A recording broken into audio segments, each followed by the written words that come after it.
خوش آمدید۔ محفل اردو کے یوٹیوب چینل پر ہم آپ کا استقبال کرتے ہیں اور خیر مقدم کرتے ہیں۔ پیارے بچوں، آج ہم NCERT اردو کلاس 6 کے پہلے لیسن کے بارے میں بات کریں گے۔ جیسے کہ آپ کو پتہ ہی ہوگا کہ اردو میں اب کی بار سلیبس چینج ہو گیا ہے اور آپ کی جو کتاب ہے اس کا نام ہے خیال، ٹھیک ہے۔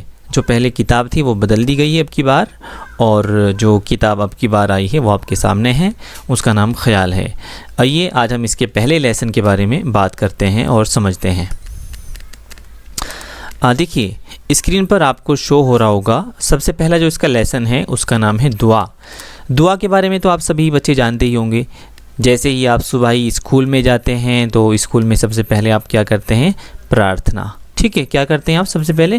پرارتھنا۔ ہندی میں جس کو پرارتھنا کہتے ہیں، انگلش میں جس کو پریئر کہتے ہیں، اردو میں اسی کو ہی ہم دعا کہتے ہیں، ٹھیک ہے بچوں۔ اب سب سے پہلے ہم دعا کرتے ہیں اور اسی لیے اردو کی کتاب میں سب سے پہلا جو لیسن ہے آپ کا اس کا نام بھی دعا ہے، ٹھیک ہے۔ تو اب جو دعا آپ کی ہے وہ ایک نظم ہے۔ سب سے پہلے تو آپ یہ سمجھ لیجئے کہ کسی بھی لینگویج میں جو لکھی ہوئی عبارت ہوتی ہے، ٹیکسٹ ہوتا ہے، وہ دو طرح کے ہوتے ہیں۔ پہلا ہوتا ہے نظم، کیا ہوتا ہے پہلا؟ نظم، اور دوسرا ہوتا ہے نثر۔ تو بچوں ہم اس کو ایسے سمجھیں گے کہ ہندی میں بھی دو طرح کی ہی عبارت ہوتی ہے، ٹیکسٹ ہوتے ہیں۔ ایک کو ہم کہتے ہیں گدیہ اور ایک کو کہتے ہیں پدیہ، ٹھیک ہے۔ جو ہمارا پدیہ ہوتا ہے اس کو ہم کیا کہتے ہیں؟ نظم کہتے ہیں، اور جو ہمارا گدیہ ہوتا ہے اس کو ہم نثر کہتے ہیں۔ اگر انگلش میں ہم بات کریں تو انگلش میں بھی دو طرح کے ہوتے ہیں، ایک ہوتا ہے پوئٹری اور ایک ہوتا ہے پروز، ٹھیک ہے۔ چلیے سب سے پہلے ہم اس نظم کو پڑھ لیتے ہیں اور اس کے بعد اس کے آگے کی کارروائی کریں گے۔ تو یہاں سے ہم پڑھنا شروع کریں گے۔ اگر آپ سے پڑھنا نہیں آتا ہے تو کوئی بات نہیں، آپ ہمارے ساتھ ساتھ چلیے۔ خدایا ہم تیرے دربار میں ایک عرض لائے ہیں، ٹھیک ہے۔ یہ اپنے سر تیری سرکار میں ہم نے جھکائے ہیں، ٹھیک ہے۔ ایک چیز آپ اور یاد رکھیں گے، جو نظم ہوتی ہے اس کی جو ایک لائن ہوتی ہے اس کو ہم ایک کیا بولتے ہیں؟ مصرع بولتے ہیں۔ کیا بولتے ہیں بچوں؟ مصرع، ٹھیک ہے۔ مصرع جو نظم ہوتی ہے اس کی ایک لائن کو ہم بولتے ہیں مصرع، ٹھیک ہے۔ اور دو لائنوں کو ملا کے ایک شعر بنتا ہے، جس طرح یہ پہلی لائن اور دوسری لائن، یہ دونوں ملا کر ایک شعر بن جاتا ہے، ٹھیک ہے۔ چلیے پہلے ہم اس کو آرام سے پڑھتے ہیں، بعد میں پھر اچھے سے پڑھیں گے۔ تو یہ گزارے زندگی اب قوم اپنی ان فضاؤں میں، مسرت ناچتی ہو رات دن جن کی ہواؤں میں۔ ابھی بہت سارے اس میں شبد ایسے ہیں، بہت سارے الفاظ ایسے ہوں گے جو آپ کو سمجھ نہیں آ رہے ہوں گے، تو ان کا راستہ یہ ہے کہ اسی لیسن کے سب سے لاسٹ میں انہوں نے ورڈ میننگ دی ہوئی ہے، ٹھیک ہے۔ تو جب آپ اس کو یاد کر لیں گے پھر یہ نظم آپ کو بہت اچھے سے سمجھ میں آ جائے گی۔ چلیے آگے بڑھتے ہیں۔ جہاں خوددار اور بے خوف ہوں چھوٹے بڑے سارے، صدا خلق و اخوت کے چمکتے ہوں جہاں تارے، جہاں ہر شخص ہو ہمدرد اور غمخوار دنیا کا، جہاں پھیلا ہوا ہو علم و فن کا ہر طرف چرچا، ٹھیک ہے۔ نظم کو پہچاننے کا ایک آسان طریقہ یہ بھی ہے کہ نظم ہمیشہ چھوٹی چھوٹی لائنوں میں لکھی رہتی ہیں، اور جو اس کے لاسٹ کے ورڈز ہوتے ہیں، لاسٹ کے آخری الفاظ ہوتے ہیں، وہ ان میں لیرکس بنتا ہے، ٹھیک ہے۔ اس کو ردیف اور قافیہ بولتے ہیں، لیکن یہ ابھی شاید آپ کو سمجھ نہیں آئے گا، اس کو ہم کسی دن بعد میں سمجھیں گے۔ تو ابھی صرف آپ اتنا سمجھ لیجئے کہ جو نظم ہوتی ہے اس کے جو آخری الفاظ ہوتے ہیں وہ ایک جیسے ہوتے ہیں، جیسے اس میں بھی ہیں آیا ہے، لاسٹ میں اس میں بھی ہیں آیا ہے، ٹھیک ہے۔ لائے جھکائے، ٹھیک ہے۔ تو یہ جو لائے ہے اس کو ہم قافیہ بولتے ہیں، اور جو ہیں اس کو ردیف بولتے ہیں۔ قافیہ میں کیا ہوتا ہے کہ ایک ہی جیسی آواز کے الفاظ آتے ہیں، جیسے لائے جھکائے، ٹھیک ہے۔ اور ردیف میں یہ ہوتا ہے کہ ردیف میں وہی الفاظ ریپیٹ ہوتے رہتے ہیں، جس طرح یہاں بھی ہے آیا ہے اور یہاں بھی ہے آیا ہے۔ چلیے آگے بڑھتے ہیں اور اس کو سبق کو پورا پڑھ لیتے ہیں۔ اگر آپ کے پاس یہ کتاب نہیں ہے تو اس کتاب کو آپ ڈاؤن لوڈ کر سکتے ہیں، لنک میں اس ویڈیو کے ڈسکرپشن میں آپ کو دے دوں گا، ٹھیک ہے۔ چلیے خیر آگے بڑھتے ہیں۔ جہاں ہر کام میں تکمیل ہو پیش نظر سب کے، جہاں بندے نہ ہوں افراد نفرت اور تعصب کے، جہاں کے لوگ دور از کار رسموں کے نقائل ہوں، جہاں پر لوگ دل سے خدمت انسان پہ مائل ہوں۔ ٹھیک ہے، عمل میں راستی ہو صدق ہو ان کی زبانوں پر، توانا ہوں مگر آفت نہ ڈھائیں ناتوانوں پر۔ ابھی میں ایسے ہی پڑھتے چلا جا رہا ہوں، آپ میرے ساتھ ساتھ پڑھتے رہیے، بعد میں اس کے ہم الفاظ اور معنی یعنی کہ ورڈ میننگ کریں گے۔ برابر ہو جہاں ہر ایک، ادنا ہو کہ اعلیٰ ہو، جہاں انصاف کا اور عدل کا ہی کا بول بالا ہو۔ ابھی میں نے آپ کی آسانی کے لیے اس کو الگ الگ کر کے پڑھا ہے، لیکن اب ہم اس کو دوبارہ پڑھتے ہیں اور نظم کی طرح پڑھتے ہیں، ٹھیک ہے۔ خدایا ہم تیرے دربار میں ایک عرض لائے ہیں، یہ اپنے سر تیری سرکار میں ہم نے جھکائے ہیں۔ گزارے زندگی اب قوم اپنی ان فضاؤں میں، مسرت ناچتی ہو رات دن جن کی ہواؤں میں، جہاں خوددار اور بے خوف ہوں چھوٹے بڑے سارے، سدا خلق و اخوت کے چمکتے ہوں جہاں تارے، جہاں ہر شخص ہو ہمدرد اور غمخوار دنیا کا، جہاں پھیلا ہوا ہو علم و فن کا ہر طرف چرچا۔ ٹھیک ہے، اب تھوڑا سا اور آگے رہ گیا ہے، اس کو بھی پورا کر لیتے ہیں۔ ہاں، جہاں ہر کام میں تکمیل ہو پیش نظر سب کے، جہاں بندے نہ ہوں افراد نفرت اور تعصب کے، جہاں کے لوگ دور از کار رسموں کے نقائل ہوں، جہاں پر لوگ دل سے خدمت انسان پہ مائل ہوں، عمل میں راستی ہو صدق ہو ان کی زبانوں پر، توانا ہوں مگر آفت نہ ڈھائیں ناتوانوں پر، برابر ہو جہاں ہر ایک، ادنا ہو کہ اعلیٰ ہو، جہاں انصاف کا اور عدل ہی کا بول بالا ہو۔ تو دوستو یہ تھی آپ کی نظم، اور اب یاد رکھنے والی بات کیا ہے، یہ جو نظم ہے آپ کی، یہ کس نے لکھی ہے؟ یہ شفیع الدین نیّر ایک شاعر تھے، انہوں نے یہ نظم آپ کی لکھی ہے۔ اب دیکھیے، جو میں نے آپ کو بولا تھا کہ کسی بھی چیز کو سمجھنے کے لیے اس کے ورڈ میننگس آپ کو پتہ ہونے چاہیے۔ جیسے آپ ہندی میں شبد ارتھ بولتے ہیں نا، شبد اور ارتھ، ٹھیک ہے، شبد اور ارتھ، اسی طرح اردو میں ہم ان کو لفظ اور معنی بولتے ہیں۔ شبد کو کیا بولیں گے؟ لفظ، ٹھیک ہے، اور ارتھ کو کیا بولتے ہیں؟ معنی، ٹھیک ہے۔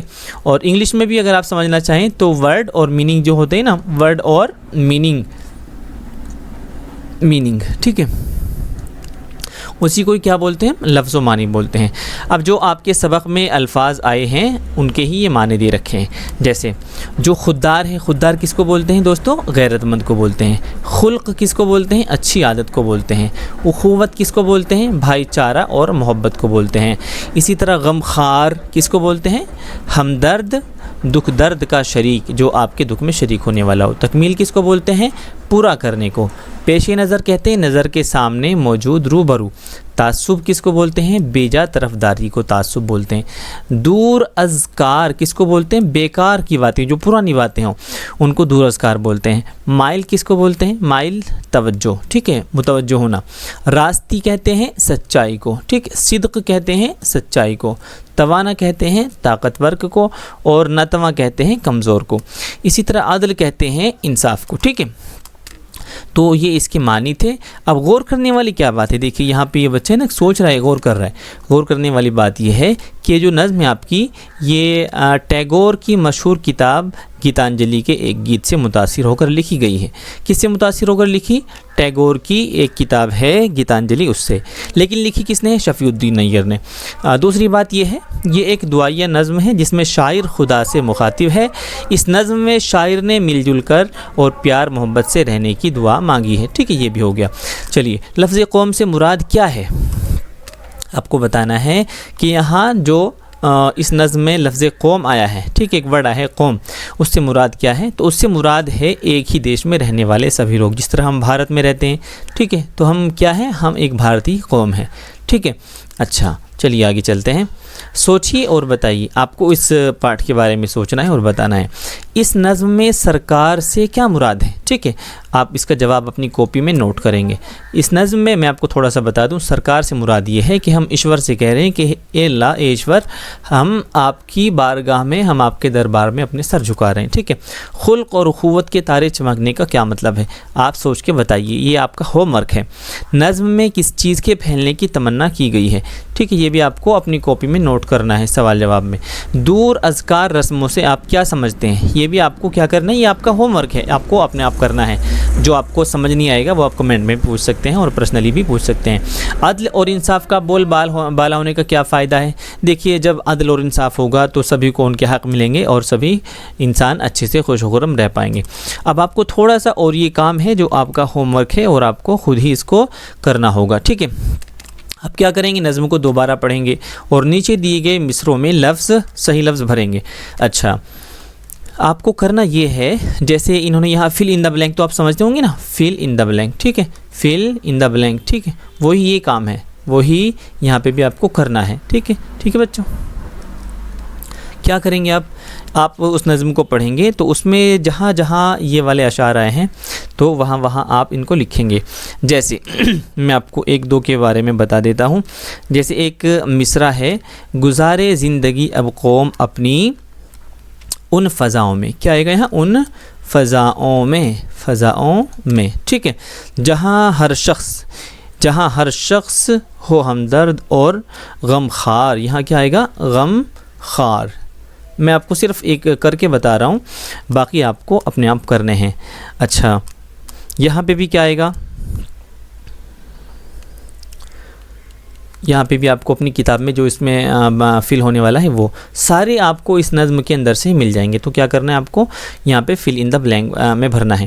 اچھا, اب آپ کا کام کیا ہے, اور آپ کو دیکھنا ہے کہ وہ مصرے تلاش کر کے لکھیے جن میں درج ذیل الفاظ آئے ہوں. آپ کی جو نظم ہے نا اس میں یہ والے مصرے آئے ہوں گے کہیں. سب سے پہلے دیکھیے, آپ نظم میں ڈھونڈیں گے کہ یہ عرض کہاں آیا ہے. ٹھیک ہے, جب آپ عرض ڈھونڈیں گے تو یہ سب سے پہلے ہی مصرے میں آیا ہے. کون سا مصرع ہے وہ یہ مصرع یہ ہے, خدایا ہم تیرے دربار میں, کیا ہے, دربار میں ایک عرض لائے ہیں. ٹھیک ہے, لائے ہیں. تو یہ والا مصرع آ گیا نا, عرض, یہ والا. تو ٹھیک ہے, یہاں بھی عرض لکھا ہے نا. تو اسی طرح آپ کو جو بھی مسرت لکھا ہوا ہے, تو مسرت کون سے میں ہے, یہ چوتھے مصرے میں ہے. ٹھیک ہے, تو اس طرح ہی آپ کو یہ سارے کے سارے اپنے مصرے مکمل کر رہے ہیں.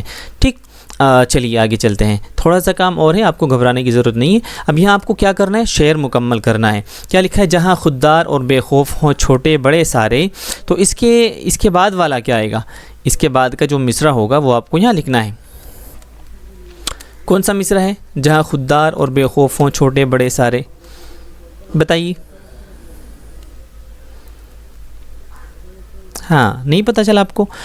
اس کا اگلے والا مصرع ہوگا صدا, ہاں لکھیے, صدا خلق و اخوت کے چمکتے ہوں جہاں تارے. کیا ہے, صدا خلق و اخوت کے چمکتے ہوں جہاں تارے. ٹھیک ہے, جہاں تارے. تو آپ کو اسی طرح یہ اس کا پہلا والا مصرع ہے اور یہ دوسرے والا ہے. ٹھیک ہے, تو آپ کو دیکھنا ہے جہاں پہلا چھوٹا ہوا ہے وہاں پہلا لکھنا ہے, جہاں دوسرا چھوٹا ہوا ہے وہاں دوسرا لکھنا ہے. تو یہ آپ کو فل ان دا بلینک کے کام کرنے ہیں.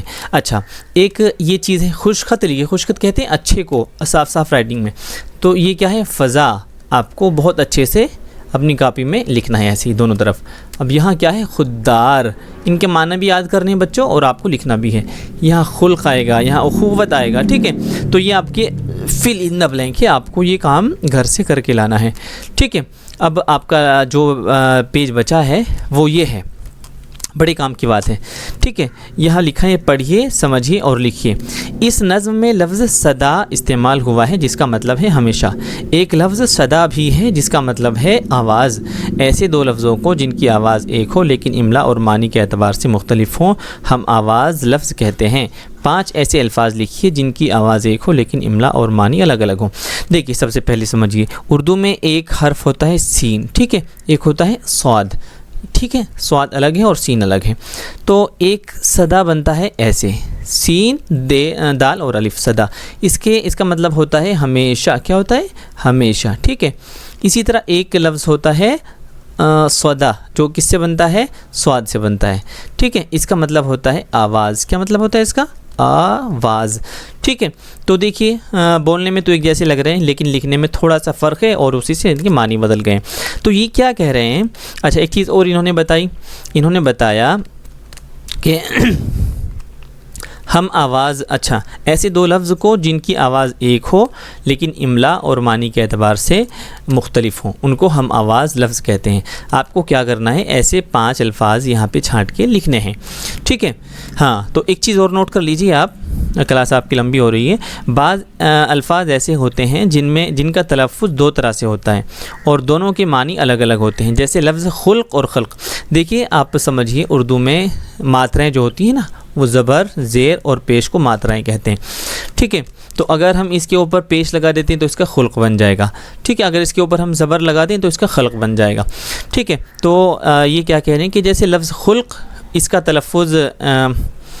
کا ایک تلفظ خلق بھی ہے، ٹھیک ہے، جس کے معنی اچھی عادت اور خوش مزاجی کے ہیں، اور دوسرا خلق ہے جس کا مطلب ہے دنیا کے لوگ، مخلوق۔ خلق کی جمع اخلاق اور خلق کی جمع خلائق ہے۔ آپ 5 ایسے الفاظ لکھیے جن کا تلفظ الگ الگ ادا کرنے سے معنی بدل جاتے ہیں، ٹھیک ہے۔ اگر یہ کام آپ کو سمجھ نہیں آئے گا تو اس کو آپ چھوڑ دیجئے، ٹھیک ہے، اس کو ہم کلاس میں کرا دیں گے۔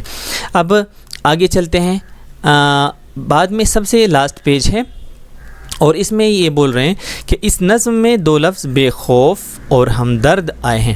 لفظ خوف سے پہلے بے اور درد سے پہلے ہم لگا کر نئے الفاظ بنائے گئے ہیں، ٹھیک ہے۔ جیسے انگلش میں بھی آپ نے پڑھا ہوگا پریفکس اور کیا بولتے ہیں، اردو میں ان کو بولتے ہیں لاحقہ اور سابقہ، ٹھیک ہے، لاحقہ اور سابقہ، اور ہندی میں انہیں کو بولتے ہیں اپسرگ اور پرتیہ، ٹھیک ہے۔ تو اسی طرح آپ کو کیا کرنا ہے، یہاں پر 5 ایسے الفاظ لکھنے ہیں جیسے جن کے شروع میں اور بعد میں کوئی لفظ جوڑ کر وہ الگ بن جاتے ہیں۔ جیسے ہم نے لکھا یہاں بے درد، ٹھیک ہے، تو شروع میں ہم نے بے جوڑ دیا اور بعد میں درد، تو کیا بے درد بن گیا، ٹھیک ہے۔ تو اسی طرح جس طرح ہم نے بے کار، شروع میں اس کے بے جوڑ دیا اور بعد میں کار ہے، ٹھیک ہے۔